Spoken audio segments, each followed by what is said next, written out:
Mi nombre es Rosario Gil y soy catedrática de genética en la Universidad de Valencia e investigadora del Instituto de Biología Integrativa de Sistemas.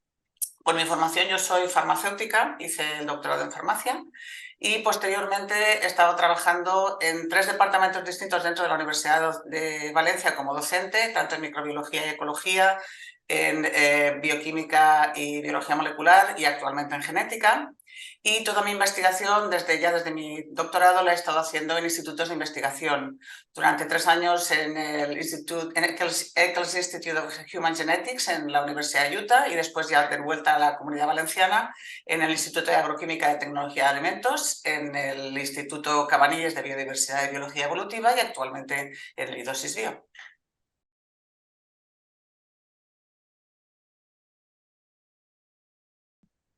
Bueno, pues nosotros trabajamos sobre todo en el aspecto en la simbiosis entre bacterias e insectos. Nuestro sistema modelo actual es una cucaracha, que parece un poco sorprendente, pero sí es Blatella germanica, la cucaracha alemana. Y es nuestro modelo porque tiene una situación peculiar y es que tiene 2 sistemas simbiontes dentro del mismo insecto. Un endosimbionte, una bacteria que vive en el interior de las células especializadas del insecto y que es esencial para su supervivencia y su reproducción. Y luego también tiene una rica microbiota intestinal, que además es muy parecida a la humana porque en el fondo comemos lo mismo. Así que manipularla y trabajar con ella nos permite también conocer cómo pueden producirse cambios en la microbiota humana. Y luego, bueno, pues junto con este proyecto además trabajo en un proyecto yo soy investigadora principal de un proyecto del Ministerio, pero además trabajo en colaboración con el doctor Andrés Moya y el resto del grupo de genética evolutiva en un proyecto de la Generalitat Valenciana en el que hacemos precisamente esto, lo de manipular esta microbiota de los insectos. Y también estoy colaborando en una acción COST de la Unión Europea, en la que trabajamos también en la comunicación que mantienen los simbiontes y los hospedadores en este caso, a través de moléculas de RNA, que es una de las líneas que actualmente están bastante ganando importancia en los últimos años.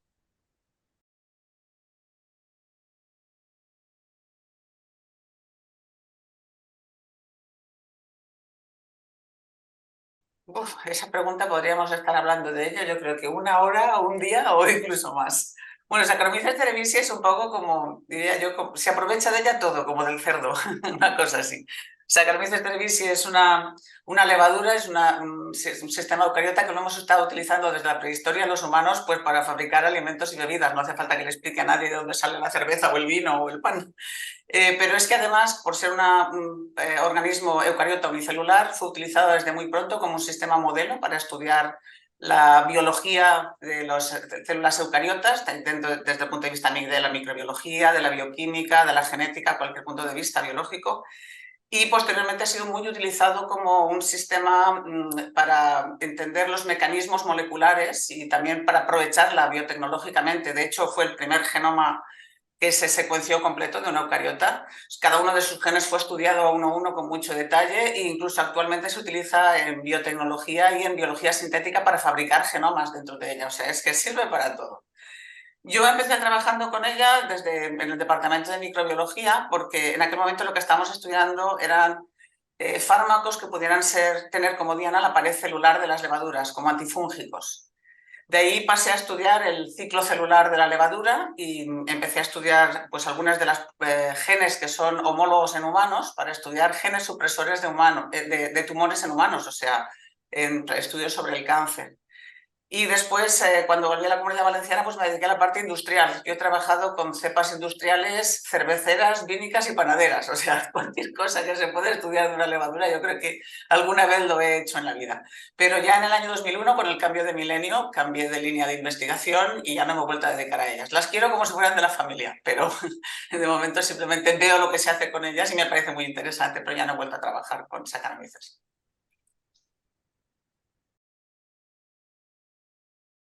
Bueno, esa también es otra de las respuestas que podría tener un libro. Bien, la genética evolutiva es pues, la parte de la genética, o sea, lo que estudia la base genética de la evolución. Ahí es nada, o sea, pues estudiamos desde el origen de la variación que existe en las poblaciones, cómo esa variación se va modificando a lo largo del tiempo y cuando el tiempo es evolutivo pues llega a la aparición de nuevas especies, cómo se relacionan entre sí esas distintas especies y cómo pues, todos venimos de un ancestro común por evolución. Eso sería lo que desde el punto de vista molecular estudia la genética evolutiva. Por supuesto, ese es un nombre muy amplio, no lo estudiamos absolutamente todo. Yo pertenezco, como digo, al grupo de genética evolutiva desde el año 2001 y nosotros en este grupo lo que estudiamos sobre todo es genómica evolutiva. Nosotros trabajamos, como he dicho, en la simbiosis entre bacterias e insectos. Entonces, las bacterias que viven endosimbiontes, las que viven dentro de células del insecto, a lo largo del tiempo evolutivo han ido perdiendo partes de su genoma para adaptarse a esta situación, de manera que mantienen solo lo que necesitan para sostener la relación mutualista con su hospedador, pero pierden todo aquello que el hospedador les puede dar y por tanto no necesitan fabricarlo. Así que han ido reduciendo sus genomas y al principio lo que nos interesaba sobre todo era entender cómo se mantenía esa relación entre los dos, pero también qué genes se podían perder hasta llegar a lo que podrían parecerse a lo que podría ser un genoma mínimo, el mínimo de genes necesario para mantener una célula con vida, necesario y suficiente. Entonces, durante un tiempo estuvimos también trabajando en esa línea de trabajo, que sería relacionada con la biología sintética, cuáles son los genes que tenemos que poner en un genoma para fabricar una célula. Pero sobre todo también hemos estado estudiando la parte, como digo, de la comunicación. ¿Qué es lo que se mantiene? ¿Qué es lo que tiene que retener la bacteria para mantenerse dentro del hospedador y que el hospedador no la reconozca como extraña, sino como algo propio? Y esa sería un poco la línea en la que hemos estado trabajando. Para hacer esto, pues lo que hemos hecho ha sido estudiar genomas completos. Entonces hemos secuenciado genomas de un montón de bacterias endosimbiontes de insectos. Empezamos con pulgones, gorgojos, cochinillas algodonosas y los últimos, que como sabes es lo que he dicho antes, la línea con la que estamos trabajando, pues con cucarachas, que tienen además una microbiota adicional con la que también tienen que hablarse. El hospedador, el endosimbionte y la microbiota intestinal pues tienen que comunicarse entre ellos. Eso es lo que ahora nos entretiene dentro del grupo de genética evolutiva.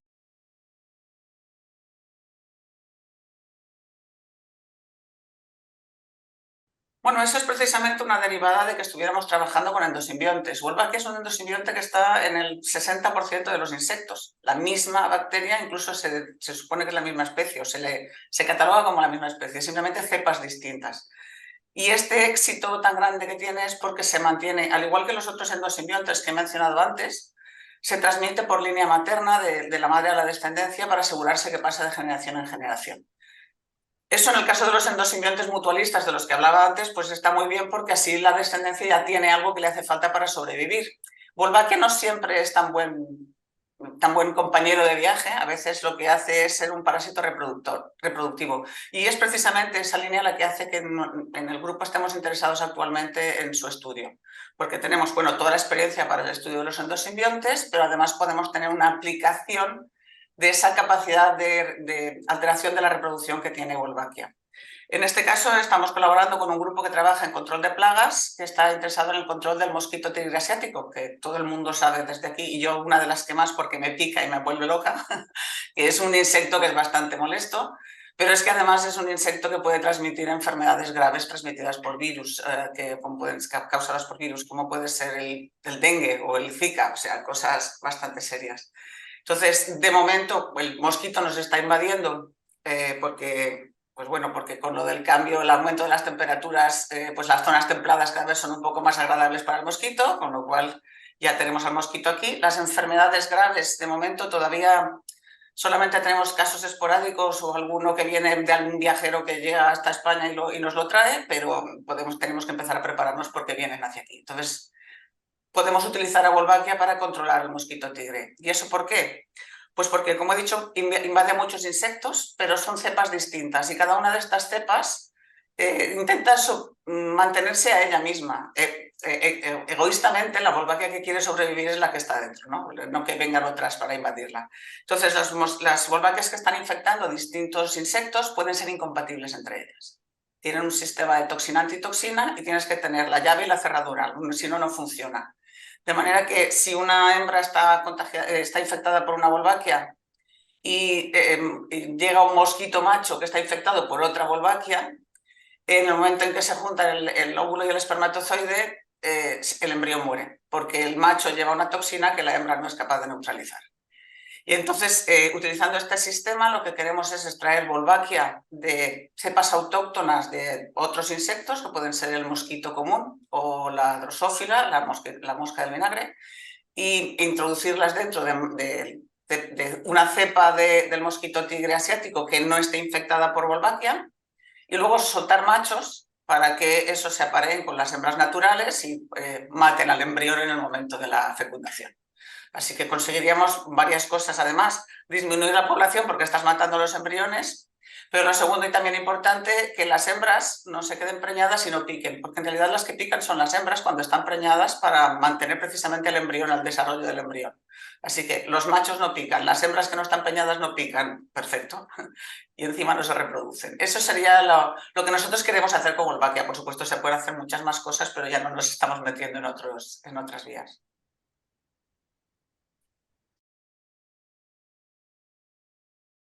Pues mira, en Sin Control estamos haciendo justamente las dos cosas que he estado mencionando antes.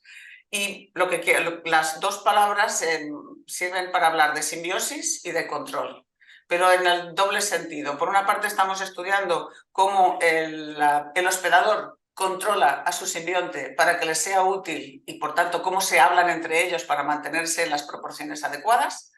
Y por otra parte también cómo podemos utilizar los simbiontes para controlar cosas que no sean de interés en salud o en bienestar humano. Entonces, en la parte primera tendríamos, como digo, con nuestro modelo de la cucaracha alemana estamos tratando de entender cuáles son los mecanismos moleculares por los que se hablan, por así decirlo, entre el endosimbionte con el sistema simbionte de la microbiota intestinal y el hospedador.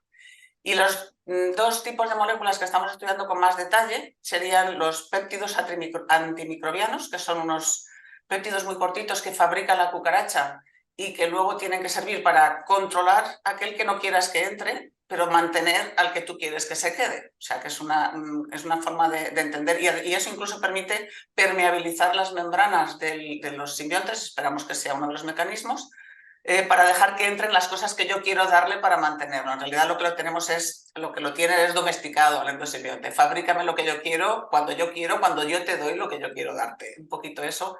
Y para eso podría utilizar péptidos antimicrobianos, que por otra parte también podrían, en la segunda parte, el control para el bienestar, podrían ser utilizados como sustitutos de los antibióticos, si alguno tiene unas propiedades antibióticas adecuadas contra algún patógeno que tenga resistencia a antibióticos. Sería una alternativa al uso de antibióticos. La otra molécula con la que estamos estudiando, como he mencionado antes, es el RNA. También se sabe que se pueden transmitir moléculas de RNA directamente para comunicarse entre distintos organismos que están mantenidos en simbiosis. Y para ello están viajando normalmente esos RNAs protegidos dentro de vesículas extracelulares. Y parte del proyecto es ese, encontrar qué viaja dentro de vesículas extracelulares y ver si vesículas que vienen del hospedador entran en el simbionte o si las del simbionte llegan hasta células del hospedador. Esa es una parte del proyecto. Y luego, finalmente, como he mencionado, la otra parte del control sería Wolbachia. O sea, ver si tenemos alguna cepa autóctona que pueda tener una buena incompatibilidad citoplásmica con las cepas que tenemos aquí de mosquito tigre para poder luchar contra ellas. Tenemos una tercera vía que estamos intentando sacar alguna cosita, pero que nos está resultando más complicada. Y es también un patógeno, en este caso es Bartonella quintana, causante de la ¿cómo se llama? Fiebre de las trincheras. Es una enfermedad de la época de la Primera Guerra Mundial, no es muy famoso hoy en día, que se transmite por los piojos del cuerpo, o sea que también es un insecto que no tenemos muy cerca. Pero esa bacteria es un endosimbionte. Vive dentro de los eritrocitos humanos, o sea, pues es endosimbionte nuestro, cuando no es un buen vecino, igual que Wolbachia podía no ser un buen vecino, en este caso es un mal vecino. Pero tiene la ventaja de que se puede cultivar. Todos los que he mencionado antes no se pueden cultivar en el laboratorio, no los podemos manipular, solo podemos estudiarlos, pero no manipularlos. Entonces, en este otro sí que podemos manipularlo y lo que estábamos intentando es, por así decir, optimizar su genoma, quitarle las cosas que no nos interesan, incluidas, por ejemplo, genes de patogenicidad, y dejar espacio para poder meterle cosas que sí nos interesen, que podrían ser utilizados luego como, pues, con fines terapéuticos. Yo qué sé, pues si infectan los eritrocitos, puedes conseguir como, pues, con una pequeña dosis en sangre directamente que actúen rápidamente. Pero eso, claro, eso es ya a muy largo plazo, pero sería nuestra pequeña incursión dentro de la biología sintética, de la que también he mencionado que estábamos interesados, precisamente por lo de optimizar genomas mínimos y añadirles funciones de interés. Y eso serían las tres patas, diríamos así, del proyecto en el que estamos actualmente trabajando y que se llama Sin Control.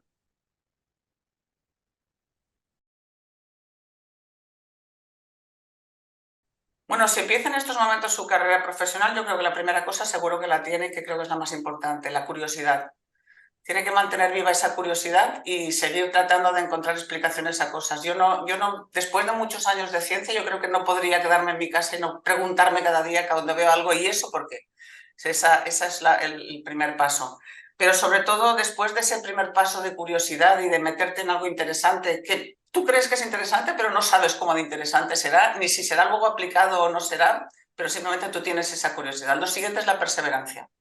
Si no persistes en tu empeño de aprender y de seguir preguntándote más y de avanzar, es muy difícil seguir en ciencia, porque no todos los días te van a salir bien las cosas, la mayor parte de las veces no van a salir bien, pero también se aprende de las cosas que no salen. Y bueno, y el día que las cosas salen, el subidón es que dura varios días, ¿no? Quiero decir que es muy, muy importante.